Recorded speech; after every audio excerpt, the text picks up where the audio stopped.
Mud car wash. करण एक software company में काम करता था। उसके पड़ोस में रहने वाला अर्जुन भैंसों को चराकर दूध धोता था। करण को दिखाते हुए अर्जुन की माँ रोज अर्जुन को डांटती रहती थी। अरे कम्बक, देख उस करण को देख, बचपन में कितना बेवकूफ दिखता था, पर बहुत मेहनत करके पढ़ के बहुत अच्छी नौकरी कर रहा है, लाखों कमा रहा है। पर तुम भैंसों को चरते हो और उनके गोबर उठाते हो और दूध दोते रहते हो बस। पर तुम्हें इतना डांटती हूँ फिर भी तुम्हें अकल नहीं आती। यूं डांट रही थी तभी करण एक मिठाई का डब्बा लेकर उनके घर आया। अर्जुन की माँ को स्वीट देते हुए, नमस्ते आंटी जी, ये लीजिए मिठाई। क्यों बेटा, आज तुम्हारा जन्मदिन है क्या? मैं अभी अभी तुम्हारे ही बात कर रही थी बेटा। मैं कह रही थी करण से कुछ सीखो, उसे अकल उधार लो। पर ये कम्बक मेरी बात कब सुनता है। अरे निकम्मे अर्जुन, यहाँ आजा। ये देखो आज करण का जन्मदिन है, ले लो मिठाई। नहीं आंटी, आज मेरा जन्मदिन नहीं है, बस कल मैंने एक नया कार खरीदा है। अच्छा, नई गाड़ी? अरे वाह, तुम कल नौकरी में लगे और आज गाड़ी खरीद ली। कितने में खरीदे बेटा? 20 लाख का आंटी, मैंने लोन में लिया है। बाप रे, 20 लाख रुपए। बेटा वैसे तुम्हारी तनख्वाह कितनी है? महीने के लाख रुपए हैं आंटी, और ये हाई एंड कार है, इसमें बहुत सारे फीचर्स हैं। चलिए ना आंटी, आप, अर्जुन और मैं इस गाड़ी में एक चक्कर लगा के आते हैं। चलो बेटा चलो। 20 लाख की गाड़ी कोई मजाक है क्या? ऐसा गाड़ी में घूमना भी किस्मत वालों को मिलता है। पता नहीं ये कम्बक किराए की गाड़ी में भी घुमाएगा कि नहीं। चलो कम्बक चलो। यूं कहकर अर्जुन को बुलाया। उसके आते ही अर्जुन की माँ, अब चल बैठो गधे बैठो। हमेशा भैंसों का गोबर उठाना और उसको धोना यही नहीं है काम। करण से कुछ सीखो। उसे देखो 20 लाख की गाड़ी लेकर आया है और तुम उस कटारे लूना में घर घर जाकर दूध बेचते हो। बेटा करण, इसे भी तुम अपना कंपनी में कोई नौकरी दिला दो ना। तुम देख तो रहे हो वो जानवरों की तरह मेहनत करता है। हाँ, तुम जैसा 20 लाख का गाड़ी नहीं पर कोई छोटी मोटी गाड़ी तो खरीद ही लेगा। आंटी जी, मैं एक सॉफ्टवेयर कंपनी में काम करता हूँ, वहाँ अर्जुन के लिए कोई काम नहीं होगा आंटी। पर हाँ, हमारा एक टीम लीडर है, बिल्कुल काला भैंस की तरह। उसे धोने का काम अर्जुन कर सकता है। अरे सॉरी यार अर्जुन, मैं तो यूं मजाक कर रहा था। चलो एक चक्कर लगा के आते हैं। कहकर उन्हें बिठाकर एक चक्कर लगाने के लिए गया। तभी सड़क पर तेजी से आती हुई एक लॉरी ने इसके कार के ऊपर कीचड़ उछाला।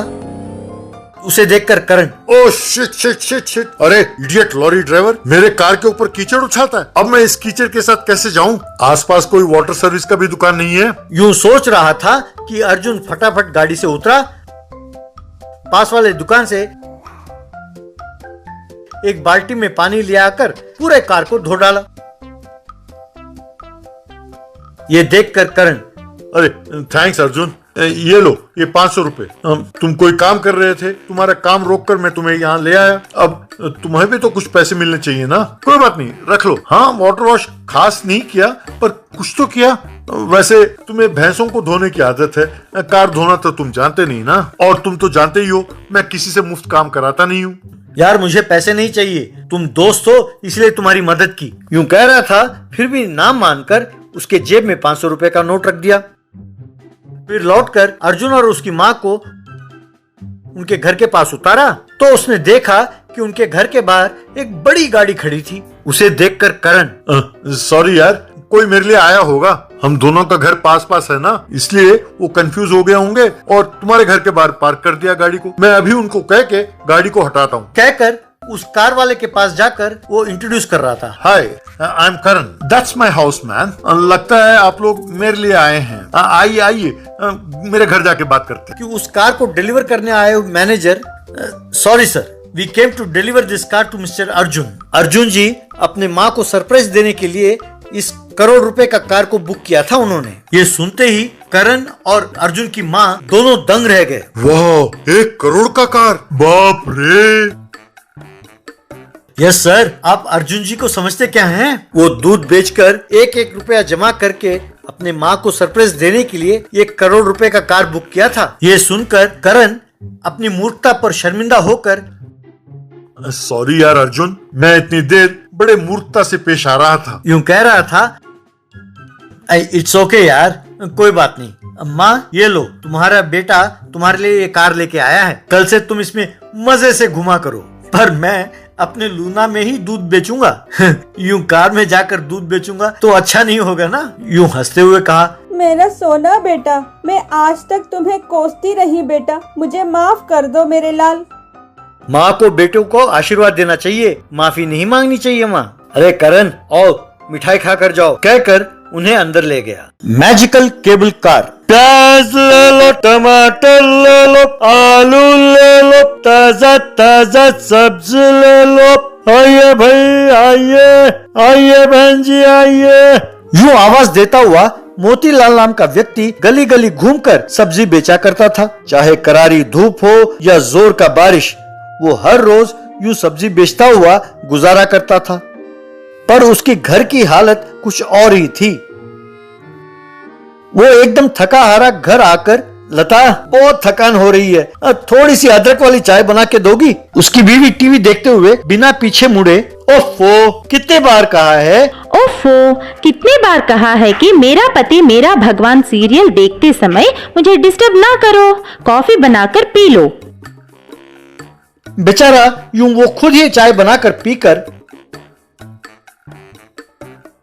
बेटे के पास गया तो बेटा पबजी खेल रहा था। क्यों बेटा, सवेरे बिजली का बिल भरने के लिए पैसे भी दिए थे, तुमने बिल भरा? वो बिना पीछे मुड़े गेम खेलते हुए। ओह शिट, मैं भूल गया डैडी, उन पैसों से अपना मोबाइल रिचार्ज कर लिया। आप चाहे तो मुझे दोबारा पैसे दीजिए, मैं कल भर दूंगा। उसके बाद पलंग पर बैठे अपने बूढ़े माँ बाप के पास गया।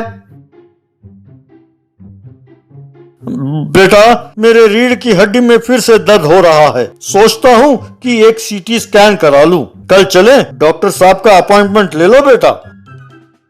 बेटा, दवाइयाँ सारी खत्म हो गई है, कल लेके आओगे? आते वक्त मिठाइयाँ भी लेके आना बेटा, जीभ एकदम सुन्न हो गई है। मुझे माफ कीजिए, मेरी गलती, मैं जान गई हूँ।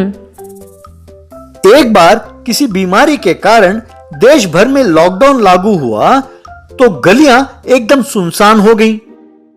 दुकानें, स्कूल, दफ्तर और सरकारी कार्यालय सब बंद पड़ी थी। कमाई का जरिया ना होने के कारण मोतीलाल चिंता में पड़ गया। पर घर के सदस्य उसे घेर कर अपनी अपनी मांगे उसके सामने रखने लगे तो बेचारा समझ नहीं पाया कि वो क्या करे और अपने बाल नोचने लगा। एक दिन वो एक पहाड़ चढ़कर उसके सिरे पर जा पहुंचा। हे भगवान, अब मुझसे और नहीं होगा, इस जीवन सागर में तैरने से मरना अच्छा है। मैं आत्महत्या करने जा रहा हूँ भगवान, अब मुझे माफ करो भगवान, कहकर ऊपर से छलांग मारा। पर वो यूं हवा में ठहर गया। वो हैरान होकर देखा तो अपने आप को फिर से पहाड़ के सिरे पर ही खड़ा पाया। इतने में वहां एक मैजिकल केबल कार प्रकट हुई। वो पीछे वाले पहाड़ से जुड़ी हुई थी।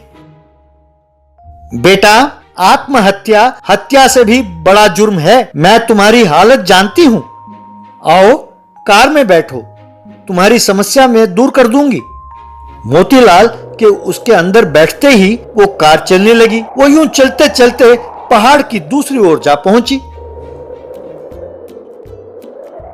वहां उसने उतरकर देखा तो चारों ओर सोना ही सोना दिखाई दिया।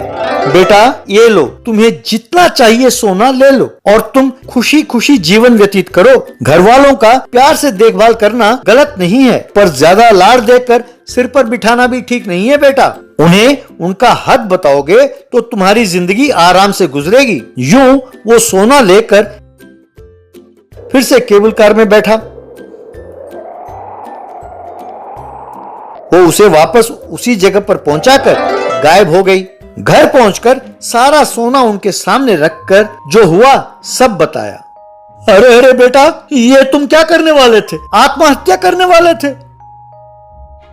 और क्या करता, तुम्हें तो बीमारी की लत है। दुनिया में कोई भी रोग की बात करे तो तुम्हें यह वहम हो जाता है कि वो बीमारी तुम्हें लग गई है और टेस्ट करने के लिए कहते हो। और माँ ये जानते हुए भी कि शुगर है, मिठाई खाने की जिद करती है, नहीं लाया तो खाना नहीं खाती है और रूठ जाती है। और ये लाड साहब, इसे तो बेटा कहते हुए भी शर्म आती है। मेरे लाड प्यार के कारण ही यूं बिगड़ गया है ये। और बची मेरी धर्म पत्नी, सीरियल देखती है जिसका नाम है मेरा पति मेरा भगवान, पर थक हार कर घर आए पति को चाय भी नहीं पूछती। ऐसा ही परिवार हो तो कोई और करेगा क्या? सब मेरी किस्मत है। मुझे माफ कर दो, मेरी गलती मेरी समझ में आ गई है। सॉरी डैडी, मैं आपकी परेशानी को समझ नहीं पाया। अब से मैं आपको कभी तंग नहीं करूंगा। तब से सब मिलजुल कर रहने लगे तो मोतीलाल खुश हुआ।